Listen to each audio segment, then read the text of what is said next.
Eu gostaria de, antes de começar a tecer considerações sobre o tema que me foi proposto, ler apenas um versículo da palavra de Deus que está na primeira carta de Paulo aos Coríntios, no capítulo de número 10,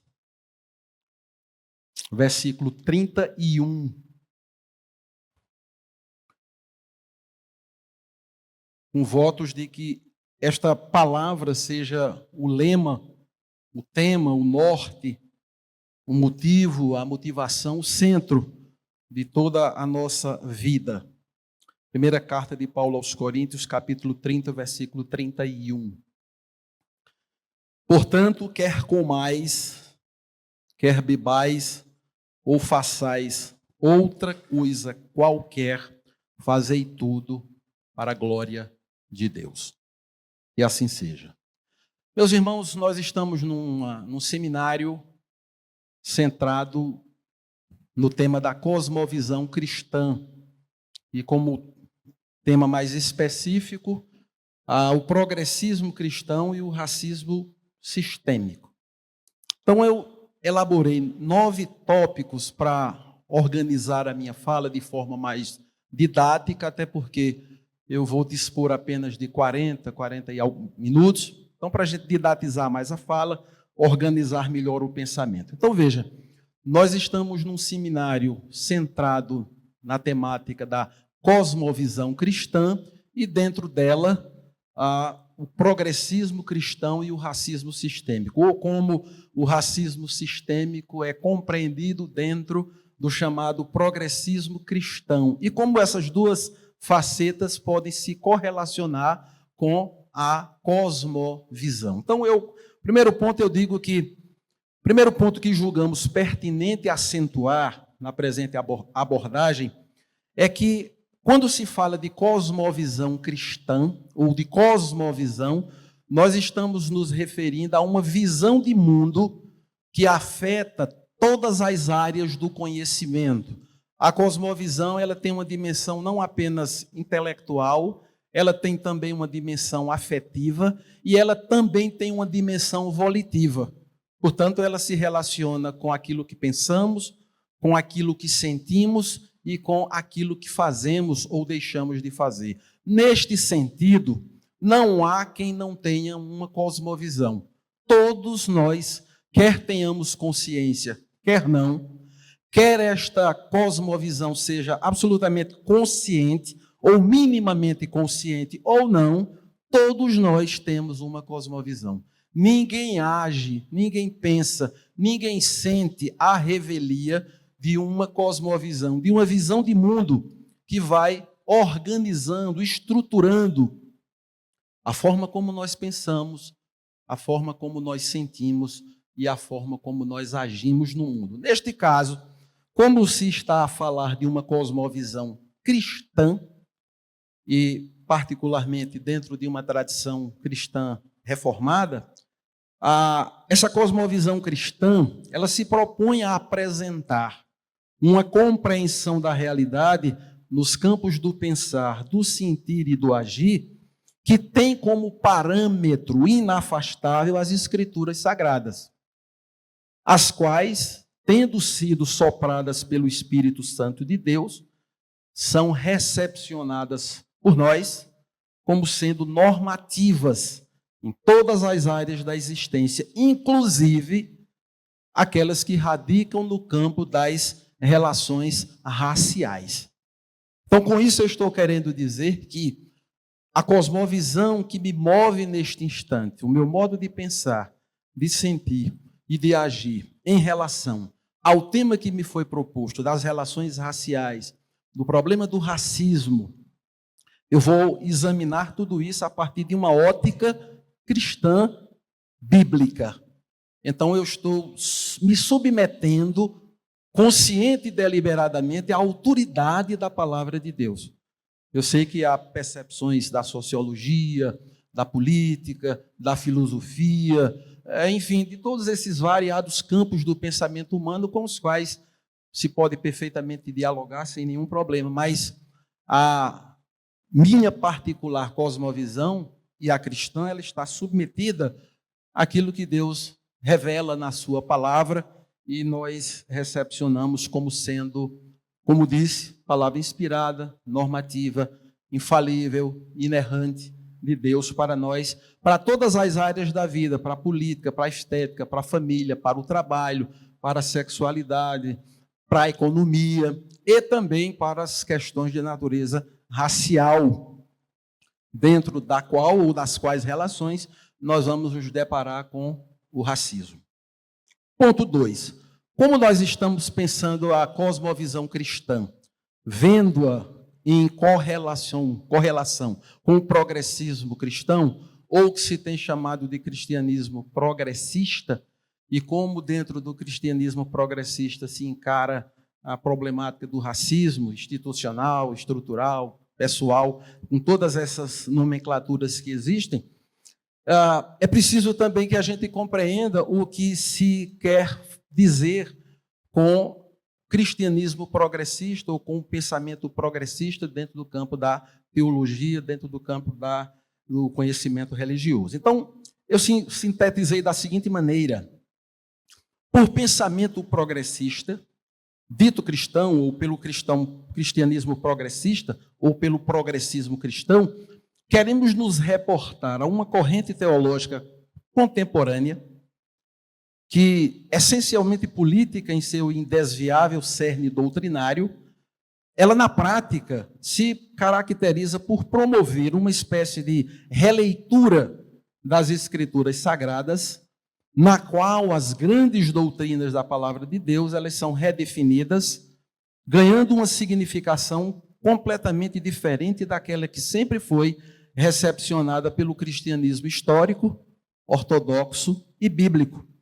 E dentro desse universo, em que são promovidas redefinições, reconceitualizações de aspectos centrais do cristianismo histórico, doutrinário e bíblico, tal como tem sido recepcionado pela igreja ao longo do tempo, nós vamos encontrar dentro deste universo questões que dizem respeito à família, que dizem respeito ao aborto, que dizem respeito às drogas, que dizem respeito a questões de gênero, pautas identitárias, nas quais as discussões raciais também elas têm ganhado um acentuado relevo e potencializando uma polarização cada vez mais crescente, na qual a tensão agudizada, ao entrar por uma porta, termina fazendo com que o milagre da reconciliação saia por outra.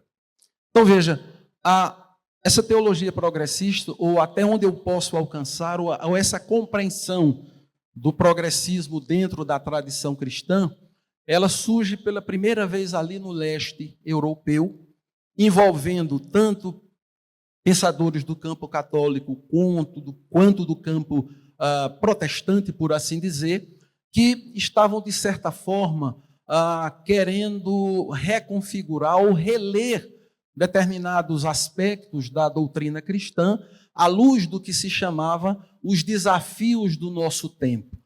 Num certo sentido, este progressismo cristão, ele bebe na fonte do liberalismo teológico, que começa lá nos fins do século XVIII, início do século XIX, e que, curiosamente, ao surgir o liberalismo teológico, e que tem na figura do Friedrich Schleiermacher, um grande teólogo alemão, o seu nome mais expressivo, Schleiermacher pretendeu, no seu tempo, salvar o cristianismo do que ele considerava ser o ataque do racionalismo, do ceticismo, de um mundo que parecia não mais aceitar o cristianismo nos seus termos, tal como ele estava sendo recepcionado, como sendo a palavra de Deus inerrante, infalível. Então, o Schleiermacher entendeu que era necessário salvar o cristianismo dessa onda de racionalismo, de ceticismo,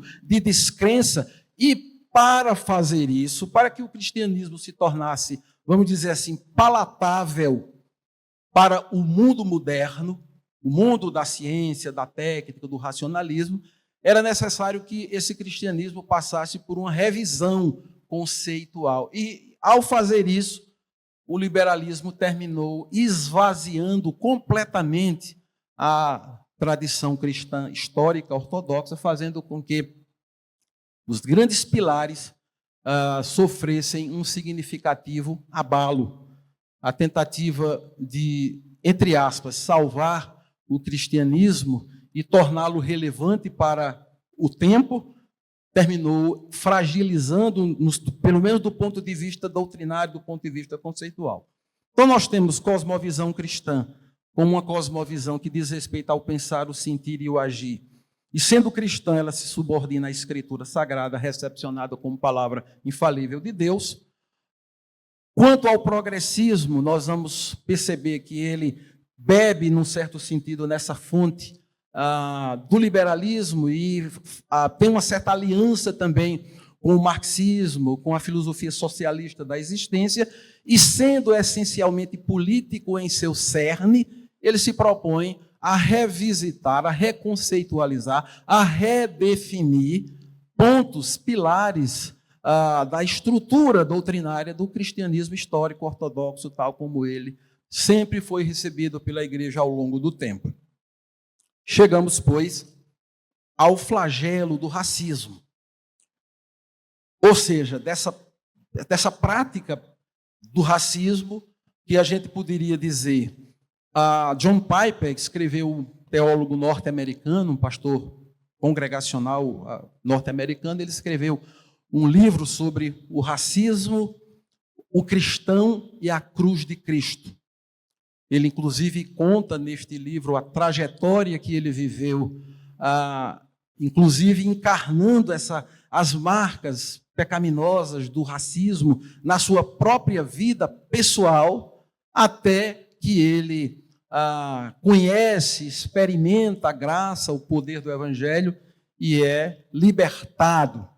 Então, nós podemos dizer que o racismo, antes de mais nada, ou esse olhar de um grupo sobre outro, vendo-o como inferior, como menos capaz, como menos humano, como menos alguma coisa, em primeiro lugar, nós precisamos olhar para esta realidade, reconhecendo que ela existe, ela é um fato, que está presente no mundo caído, ou seja, um mundo que, tendo sido originalmente criado por Deus, para glorificá-lo, como lemos no princípio desta fala, em todas as coisas, e para que os homens, glorificando-o ao Criador, vivesse para com o seu próximo uma relação de fraternidade e que essa relação com o outro espelhasse, em certa medida, a relação de santidade, de amor, de beleza, de grandiosidade que o próprio Pai, o Filho e o Espírito Santo sempre viveram desde toda a eternidade entre si. O pecado, ao entrar no mundo, ao se infiltrar no mundo por uma ação deliberada, consciente e rebelde do homem, ele altera, ele quebra, ele subverte esta ordem criacional original. O pecado subverte em todas as áreas, inclusive na área dos relacionamentos raciais. Então, é real, ele existe, é real. Em primeiro lugar, ele se constitui num flagrante pecado contra a ordem criacional de Deus, porquanto, ao criar o homem, Deus o fez à sua imagem e semelhança. E a ele conferiu uma sagrada e inalienável dignidade. Então, o racismo, em primeiro lugar, ele é real, ele existe, e ele se constitui como um pecado. O pastor presbiteriano Arival Cassimiro Dias, que esteve entre nós recentemente, participando deste encontro, ele escreveu um opúsculo exatamente sobre o racismo, e lá ele aponta que o racismo ele se constitui num pecado quádruplo, que se direciona em 4 direções bem demarcadas e bem delineadas. Ele, em primeiro lugar, é um pecado contra Deus. Num magnífico sermão que o apóstolo Paulo pregou no Areópago, em Atenas, quando ele se confrontou com pelo menos duas correntes filosóficas que estavam ali em Atenas, no Areópago, fazendo o que eles mais gostavam de fazer, que era discutir novidades filosóficas, estéticas ou coisa parecida. Paulo se defronta com dois grupos ali, epicureus e estoicos. E ao confrontá-los, Paulo apresenta o Deus único, vivo e verdadeiro que ele pregava, que é o Deus eterno, autoexistente, santo, misericordioso, paciente, bom, mas é um Deus também que vai julgar os impenitentes, os que não se arrependem dos seus pecados. Paulo, dentre outras coisas que diz a respeito de Deus, ele diz que de um só Deus fez toda a raça humana. Portanto, nós temos aqui nesta plateia, nesta nave, nesta igreja, nós temos pessoas de cor branca, nós temos pardos, nós temos negros. Isso significa dizer que todos nós somos provenientes deste ser que criou todas as coisas. E de um só casal, ele fez toda a raça humana, conferindo a ela uma dignidade inalienável. Portanto, o racismo ele se constitui, no primeiro momento, como um pecado contra Deus. Ele também é um pecado contra a humanidade. Ele é um pecado contra Deus que criou-nos à sua imagem e à sua semelhança, e ele é um pecado contra a humanidade porque considera que uma determinada pessoa, apenas e tão somente em função de uma distinção colorativa de sua pele, ele é não dotado ou menormente dotado desta dignidade inalienável que foi concedida por Deus. Mas ele não é só um pecado contra Deus e contra a humanidade, ele é também um pecado contra o Evangelho. Por quê? O Evangelho é o poder de Deus e salvação para todo o que crê. O Evangelho, antes de ser uma boa nova, no sentido de dizer aos pecadores que em se arrependendo e depositando a sua confiança exclusiva e reservada e incondicionalmente em Cristo, eles são perdoados e são salvos e têm vida eterna com Deus. Antes de apresentar esta boa nova, o Evangelho ele apresenta uma má notícia. Que má notícia é essa? É que todos os seres humanos, sem distinção e sem exceção, brancos, negros, amarelos, pardos, indígenas, não importa, todos são pecadores. Por conseguinte, todos são igualmente carecentes, carecedores, carentes desta salvação. O racismo, ele atenta contra esta verdade do Evangelho. E ele também é um pecado contra a própria igreja. Porque a igreja é a nova humanidade que Deus está constituindo no tempo, na história e no espaço, no poder do Espírito Santo, para nos valermos do tema central do nosso conclave. O que é a igreja? A igreja é formada por pessoas de todas as raças, de todas as tribos, de todas as línguas, de todas as nações, que são impactadas pela pregação do Evangelho, por meio do qual o Espírito Santo produz fé salvadora, concede o dom da salvação. Portanto, o racismo, enquanto uma forma de apequenar um em detrimento do outro, é também um pecado contra a igreja. Então, vamos arrumando na nossa cabeça os pontos desta didática e sucinta abordagem. A cosmovisão, ela diz respeito a tudo quanto afeta a vida humana, naquilo que diz respeito ao meu intelecto, naquilo que diz respeito aos meus afetos, naquilo que diz respeito ao que eu faço, a minha vontade, a minha volição. Essa cosmovisão, dentro da perspectiva do progressismo, tem a ver com uma compreensão teológica que, em determinado momento, começa a apresentar significativa a ruptura com uma perspectiva histórica ortodoxa tradicional. E essa ruptura se dá através de processos de releitura e de redefinição daqueles que são os pilares centrais da fé, inclusive dentro do campo do racismo, que seria uma deformidade, um pecado dentro do campo das relações raciais. E vimos que é um pecado contra Deus, é um pecado contra o próprio homem, é um pecado contra a igreja e é um pecado contra o evangelho.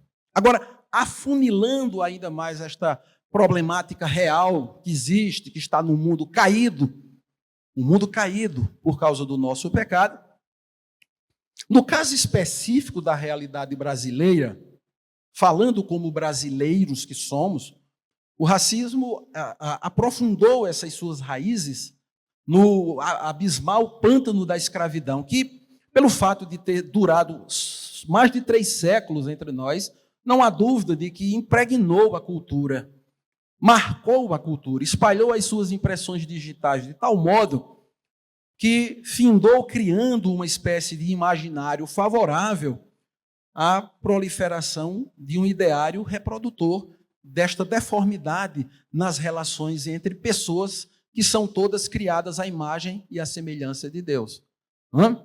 Então, no caso específico do Brasil, porque somos brasileiros, a chaga, o flagelo, o pecado do racismo, ele ganhou na realidade da escravidão, que é bom que se diga, a escravidão sempre existiu na história da humanidade e nem sempre por questões de cor da pele. É importante que nós façamos esta afirmação. Desde que o homem é homem, que a escravidão está presente. Porque antes de ser um sistema econômico ou coisa que o valha, ele termina brotando de um coração corrompido. Sempre que você se julga no direito de subjugar alguém, porque você se julga mais poderoso, mais capaz, ali se instauram as sementes da escravidão, seja ela de que natureza for, física, psicológica, emocional. Agora mesmo, todos nós tomamos conhecimento de um episódio trágico, lamentável, ocorrido aqui num estado perto da Paraíba, em que pessoas, professoras, educadoras, até onde se sabe, eram pessoas dotadas de alto nível intelectual, inclusive com atuação na área da educação, estão sendo acusadas de estarem promovendo tortura física e cárcere privado e outros maus tratos contra crianças que elas mesmas adotaram como filhas. Essa é a matéria. Não sei se essas acusações são procedentes ou não, a investigação é que dirá. Eu estou apenas trazendo a baila para mostrar aqui, conquanto no caso específico do Brasil, o racismo tenha encontrado na escravidão de mais de 3 séculos um fundamento para se aprofundar e lançar raízes em toda a cultura, a escravidão, lamentavelmente, ela sempre existiu na história da humanidade. E nem sempre por questões raciais e nem sempre por questões de cor. De maneira que brancos escravizaram brancos, japoneses escravizaram japoneses. Tempos houve em que a Inglaterra tinha um número expressivo de escravos brancos e até mesmo negros, em algumas circunstâncias, terminaram também se valendo deste instituto da escravidão.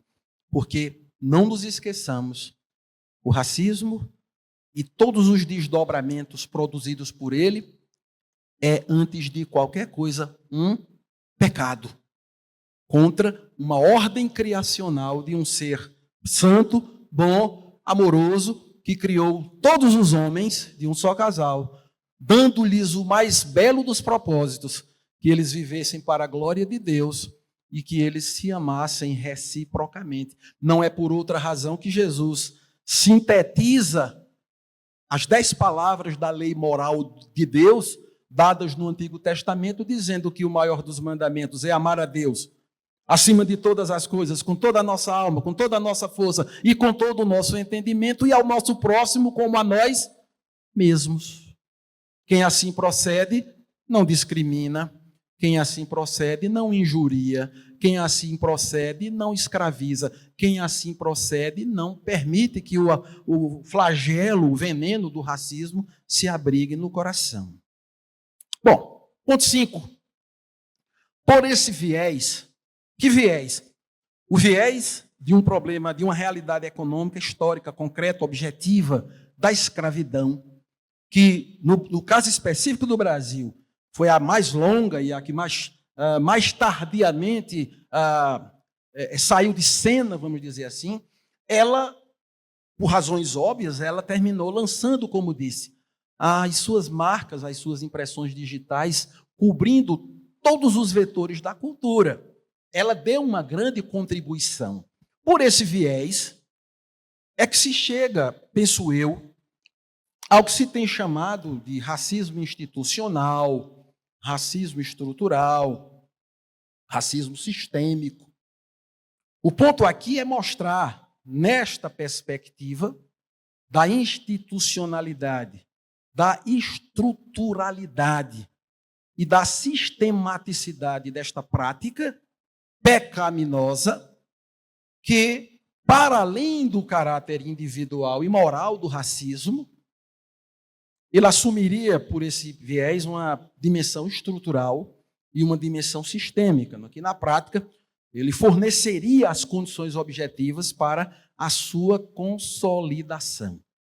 Então, as estruturas, as instituições, os sistemas, eles terminariam se contaminando por esta realidade, a ponto de podermos, então, falar do que se poderia chamar de um racismo sistêmico, de um racismo estrutural e de um racismo sistêmico, estrutural e institucional. Bom, é óbvio que, tendo penetrado em todas as esferas da sociedade, o pecado exibe dimensões estruturais e sistêmicas, até porque as pessoas que operam nas instituições, elas não são abstratas. No entanto, vou repetir, é óbvio que, tendo penetrado em todas as esferas da sociedade, não havendo, portanto, nenhuma em que o pecado não adentrou, não é isso? O pecado como uma realidade que afetou a raça em todas as suas dimensões. O pecado, finalmente, ao fim e ao cabo, ele findará exibindo dimensões estruturais, sistêmicas, vamos dizer assim, até porque as pessoas que operam nas instituições, elas não são abstratas. As instituições não são, embora elas tenham uma certa dimensão de abstração, mas é só uma certa dimensão, porque as pessoas que nelas operam são pessoas concretas de carne e osso, como eu e você, e aqui estamos.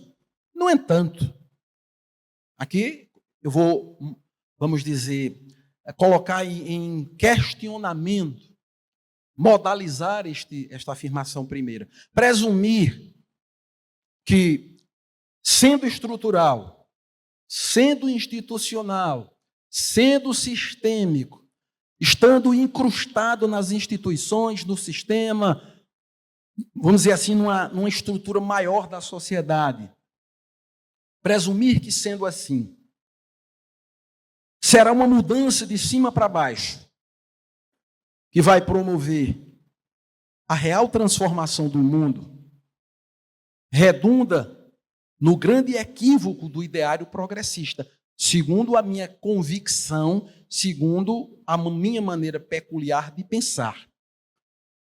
Porque, via de regra, tal ideário, alimentado pelo combustível da revolução política horizontal, centrada no esforço humano, é centrada no esforço humano.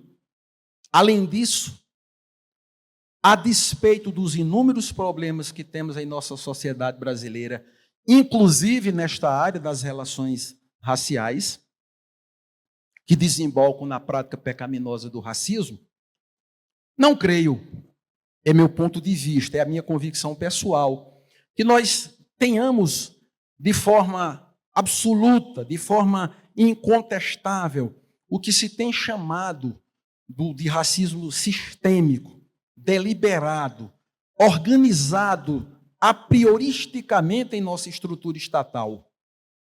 A exemplo do que aconteceu ali nos Estados Unidos, no período da chamada luta pelos direitos civis, no qual período se destacou, dentre outros, a exponencial figura de Martin Luther King. Aliás, é conveniente mostrar que neste livro, O Racismo, a Cruz e o Cristão, escrito pelo teólogo John Piper, que começa o livro de forma muito honesta, assumindo o seu racismo, porquanto ele foi criado dentro de uma estrutura que reproduzia tal realidade. Naquele contexto, o separatismo entre brancos e negros era uma norma na assumidamente racista sociedade americana.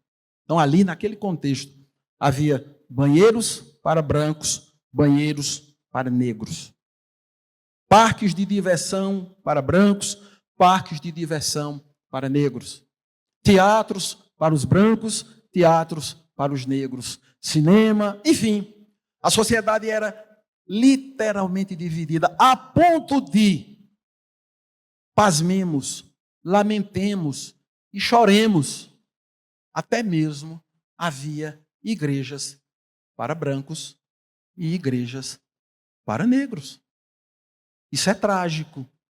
Isso corta-nos o coração e violenta profundamente a essência do que é o cristianismo, do que é o evangelho, porquanto centrado em sua cosmovisão na verdade primeira que Deus criou todos os seres humanos à sua imagem e à sua semelhança, a todos eles conferindo uma dignidade inalienável. Um ponto importante a considerar aqui é que a cosmovisão cristã, ela não começa com a redenção, ela não começa com a queda, nem muito menos com a consumação de todas as coisas. O primeiro pilar, o primeiro suporte, o primeiro tijolo, a pedra, não é? A primeira pedra que é colocada na revelação de Deus é a da criação. É da criação que a gente vai tirar todos os demais ingredientes. Eu vou olhar para você que está aqui, seja você branco, seja você negro, seja você pardo, como criação de Deus. E eu vou amá-lo, respeitá-lo, dignificá-lo. E você tem de olhar para mim, sendo branco, sendo negro, sendo azul, qualquer que seja a cor, sendo portador desta mesma dignidade.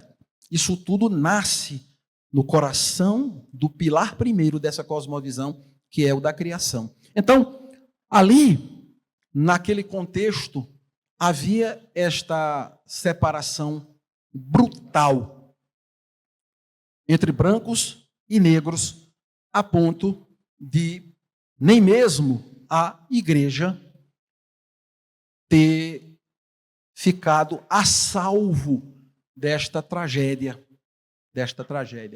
É claro que mais para adiante, o livro ele vai num crescendo, e depois de John Piper revisitar a sua própria infância, o drama do racismo, pelo qual ele mesmo se viu aprisionado, mas ele realça naquele livro o papel preponderante, decisivo que foi exercido na sua vida pela sua mãe. A ponto de, naquele livro, há uma cena muito bonita, quando, salvo engano, uma parente, uma tia do Piper foi casar-se, e havia uma negra, que frequentava a casa dele, era muito amigo da família dele, e eles convidaram para participar daquele casamento, mas quando eles chegaram na igreja, causou uma espécie. Porque, como disse, nem mesmo a igreja estava liberta do flagelo do racismo. Então, quando aqueles negros entraram na igreja, os próprios diáconos ficaram incomodados e pensaram em levá-los para colocar numa galeria que havia no templo, que era um lugar um pouco isolado, onde os brancos nunca iam para lá. E quando aquela família de negros estava sendo conduzida para aquele lugar, a mãe do John Piper levantou-se, altaneira, desassombrada, e cristamente foi àquelas família de negros e os trouxe e os colocou na nave central onde estavam os brancos. Imagine isso há 30, 40, 50, o impacto que isso não deve ter causado. Mas aquela mulher piedosa exerceu sobre a vida do seu filho um papel extremamente inspirador para levá-lo a perceber que o racismo é um pecado contra Deus, que o racismo é um pecado contra a humanidade, que o racismo é um pecado contra o evangelho, que o racismo é um pecado contra a igreja e que, portanto, quem é regenerado, quem nasceu de novo, quem é uma nova criatura em Cristo, não pode abraçar o racismo, em hipótese alguma. Ponto 7. Eu disse, num dos tópicos introdutórios, que o racismo existe, o racismo é real. Para muitos, ele assume uma dimensão estrutural, ele assume uma dimensão sistêmica, ele assume uma dimensão institucional, ele conta com todo um regrismo, um aparato estatal que contribui para a reprodução das condições objetivas que fazem com que ele se prolifere dentro da sociedade. Embora eu tenha colocado uma posição contrária. Ponto 7. Qual é a resposta para o racismo? Qual é a solução para o racismo? Se o racismo é uma realidade, ou se há pessoas racistas, ou se, como muitos acreditam, está dentro de um sistema, está dentro de uma estrutura, está dentro de uma lógica, está dentro de um aparato, não importa. Qual é a resposta? Bom, a resposta para o pecado humano, sem exceção e sem distinção, incluindo-se aqui o preconceito de cor, a injúria, o racismo, enfim, não está no aparato das leis, por melhores que elas sejam. Não está na militância apaixonada dos devotos das causas políticas, por mais bem-intencionados que eles sejam. Nem muito menos na polarização que enferma cada vez mais o já terrivelmente dilacerado organismo social do nosso país. Se o pecado é real, se ele existe, se ele está aí, qual a solução para ele? Eu estou descrendo que elas possam vir de leis, por mais bem elaboradas que elas sejam. E quando eu digo isso, eu não estou dizendo que elas não devem existir. Eu não estou dizendo que não deva haver leis que deem a sua contribuição para tornar essas relações raciais mais amistosas e mais amenas. Seria absurdo de minha parte fazê-lo, até porque a abolição da escravatura na Inglaterra contou com a participação decisiva de um calvinista congregacional chamado William Wilberforce. Ele era um parlamentar cristão. Ele era um homem que tinha um intelecto competente e um coração cheio de Cristo. E ele não se satisfazia com o flagelo da escravidão. E ele foi um baluarte no parlamento britânico. E ele, na condição de um parlamentar, ele colocou 20 vezes projetos de lei, enfim, ele fez 20 vezes ações em prol do fim do flagelo da escravidão. E ele foi derrotado 20 vezes. Mas ele persistiu durante toda a sua vida, até que, quando o seu projeto, a sua ideia, a sua ação parlamentar, política e legal triunfou. 3 dias depois dessa vitória magnífica, William Wilberforce parte para a eternidade. Mas a sua luta foi válida, a sua luta foi vitoriosa. Então, quando eu digo aqui, não é o aparato legal, não é a militância apaixonada pelas causas políticas, por mais bem intencionadas que elas sejam, nem a polarização que enferma cada vez mais esse dilacerado organismo social brasileiro. Eu não estou, por óbvio, e quero que não me compreendam assim, dizendo que nós não devamos lutar nesse sentido, que a ação política ela é totalmente inócua e desimportante. Não, eu estou apenas dizendo que a solução não virá de nada disso. Falei em John Piper no início da fala, referindo-me ao livro que ele escreveu. E ele aponta que, mesmo com todos os avanços ocorridos de lá para cá, nem por isso, nem por causa disso, o racismo deixou de existir. E, de novo, eu digo, não é argumento para que a ação política seja considerada como absolutamente desimportante, mas eu estou me referindo aqui de onde brota a solução, de onde vem a solução, de onde vem o remédio para este flagelo, para esta enfermidade tão terrivelmente pecaminosa, do Evangelho do nosso Senhor e Salvador Jesus Cristo.